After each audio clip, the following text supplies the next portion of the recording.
भक्तों की दरिद्रता। पार्वती जी ने एक भूखे भक्त को श्मशान में चिता के अंगारों पर रोटी सेंकते देखा तो शंकर जी से कहा, भगवान, मुझे ऐसा लगता है कि आपका कठोर हृदय अपने अनन्य भक्तों की दुर्दशा देखकर भी नहीं पिघलता। उनके लिए भोजन की उचित व्यवस्था तो कर ही देनी चाहिए।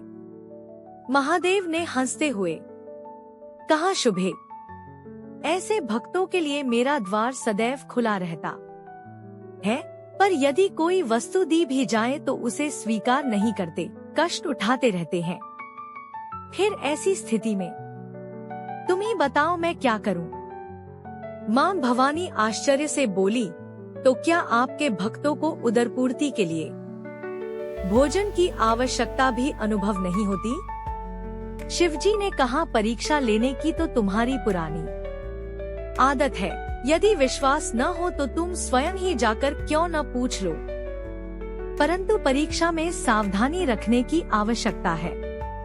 भगवान शंकर के आदेश को देर थी कि मां पार्वती भिखारिन का छद्मवेश बनाकर भर्तृहरि के पास पहुंची और बोली, बेटा, मैं पिछले कई दिन से भूखी हूँ, क्या मुझे भी कुछ खाने को देगा? अवश्य। भर्तृहरि ने केवल 4 रोटियां सेंकी थी, उनमें से 2 बुढ़िया माता के हाथ पर रख दी। शेष 2 रोटियों को खाने के लिए आसन लगाकर उपक्रम करने लगे।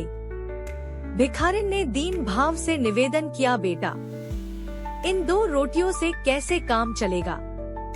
मैं अपने परिवार में अकेली नहीं हूँ, एक बुजुर्ग पति भी है, उसे भी कई दिन से खाने को नहीं मिला है। भर्तृहरि ने वे दोनों रोटियां भी भिखारिन के हाथ पर रख दी। उन्हें बड़ा संतोष था कि इस भोजन से मुझसे से भी अधिक भूखे प्राणियों का निर्वाह हो सकेगा। उन्होंने कमंडल उठाकर पानी पिया, संतोष की सांस ली और वहां से उठकर जाने लगे। तभी आवाज सुनाई दी, वत्स, तुम कहाँ जा रहे हो? भर्तृहरि ने पीछे मुड़कर देखा, माता पार्वती दर्शन देने के लिए पधारी हैं। माता बोली, मैं तुम्हारी साधना से बहुत प्रसन्न हूँ। तुम्हें जो वरदान मांगना हो मांगो। प्रणाम करते हुए भर्तृहरि ने कहा, अभी तो अपनी और अपने पति की क्षुधा शांत करने हेतु मुझसे रोटियां मांग कर ले गई थी।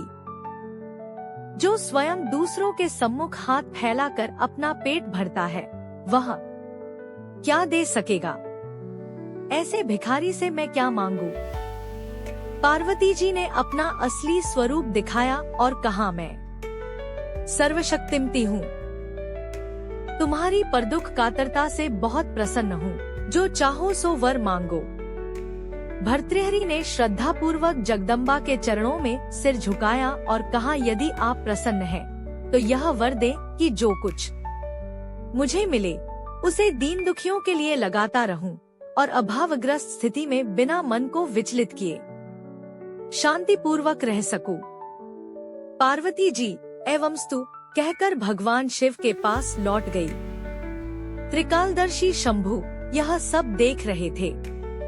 उन्होंने मुस्कुराते हुए कहा, भद्रे, मेरे भक्त इसलिए दरिद्र नहीं रहते कि उन्हें कुछ मिलता नहीं है, परंतु भक्ति के साथ जुड़ी उदारता उनसे अधिकाधिक दान कराती रहती है और वे खाली हाथ रहकर भी विपुल संपत्तिवानों से अधिक संतुष्ट बने रहते हैं।